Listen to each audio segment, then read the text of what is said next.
Hey guys, we're here at PAX East, and I'm joined by Bill from Deep End Games. You are the creative director? Correct. Yes, indeed. And you're showing off Perception, your very first game. Can you tell me, just give me the whole rundown of the game?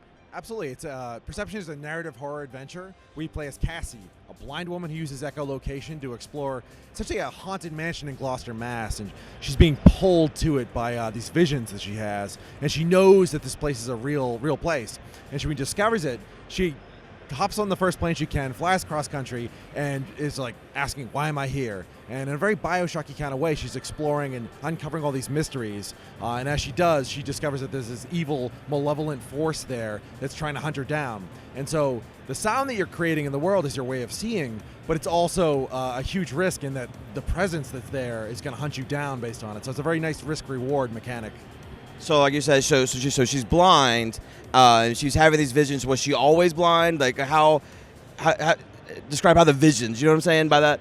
Absolutely. She's been blind for as long as she can remember, but exactly her origin and sort of like a lot of her background, that'll be teased out through a lot of the story. Like you can take out her phone, you can tease out a lot of her backstory, the people that she interacts with, all that sort of thing. Like you learn that she's a sculptor, you learn that she's been through foster systems, you learn that she has a boyfriend named Serge who's a baseball player, and so like a lot of the information comes out very organically through the exploration of the world.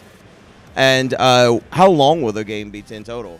So we're looking at between 4 and 6 hours. I think that we're very careful to nail down a specific time. We want to make it as tight as possible is the important thing to us, really. And so I think it's really just a matter of testing as much as possible and really iterating. And so I think that's one of the exciting things of coming to a place like this, coming to PAX East. We can see people playing and how they're reacting, and sort of like really try and polish as much as possible. There's no other game really like this. I mean, there's some games that use like the echo thing, but there's an iOS game, but it's not a 3D world. What inspired this idea? Well, honestly, it's a mix of different things. I think the inspiration for Perception came from our Amanda, the game's writer, and myself. We were always kicking around ideas for another game, and specifically in the horror genre.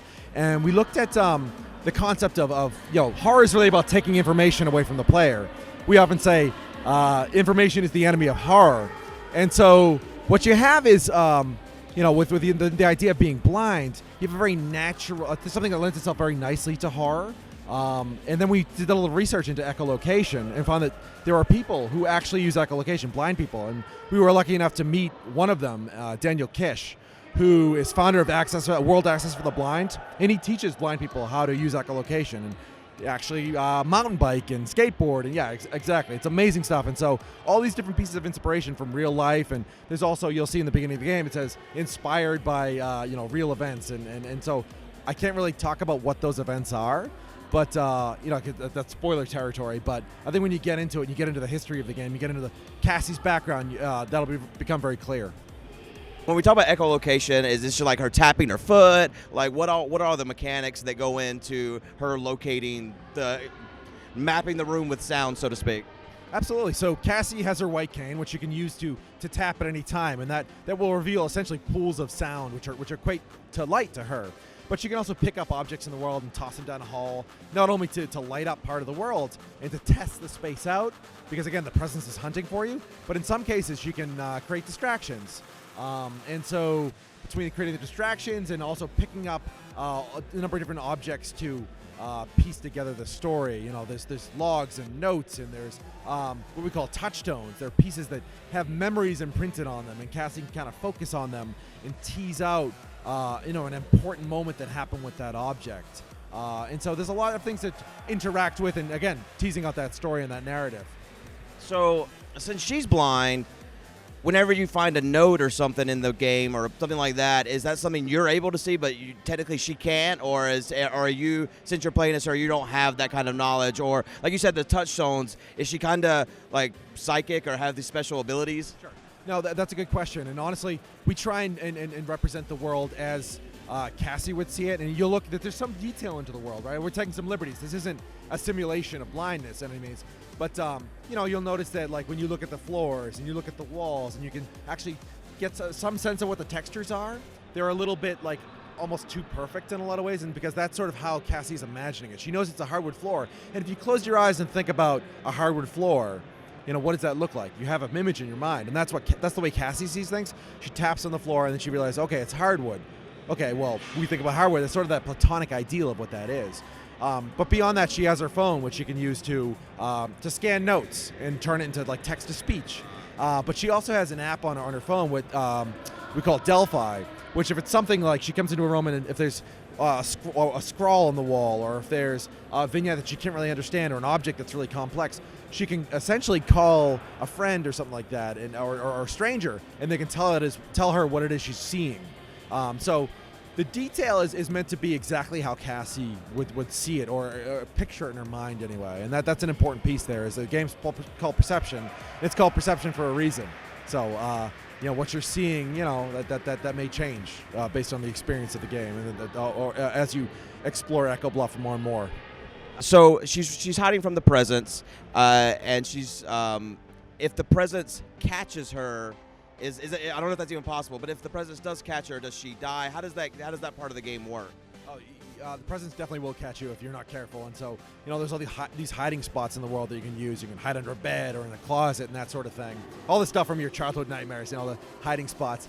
If it catches you, it's pretty much game over. We're still at this point looking into different ways to handle that. Like, we've had a lot of feedback, like, oh, it should be permadeath, or you should do something like the Vita Chambers in BioShock, the BioShock series. Frankly, I think that's the kind of thing we're gonna test and see how it feels.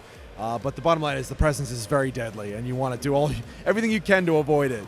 Run, hide, create distractions, but don't get caught. Does the game have different endings based on how you play it, or is it going to be a linear story that everyone will get the same experience in the end? No, we are telling a very specific story here, so at this point we're not talking branching endings and all that sort of thing. There's a lot of detail that you can peel away the layers of the onion and discover different sort of aspects of the story if you really want to poke your head in all the corners, but there really isn't a branching storyline or anything like that. So the game's not available right yet. Do you have what's your guesstimate as to when it's going to be available? The game's ready when it's ready. In terms of date, like I am a firm believer in trying to make the best game possible and polish it up and not make any promises you can't keep. So possibly later this year, possibly early next year, but really, again, I want to always come back to when it's ready. Right. Where can people keep up to date on that? Where can they find you and buy the game, that sort of thing? Sure. I mean, the best thing to do to keep up to date on Perception is to visit our website, thedeependgames.com, or follow us on Twitter at thedeependgames. And we try and keep that up as up to date as possible. And we love interacting with our fans and getting as much feedback as possible. I'm a really firm believer in feedback. So if you have ideas, thoughts, good, bad, ugly, I'd love to hear it. So thanks so much, Bill. I appreciate you meeting with me today.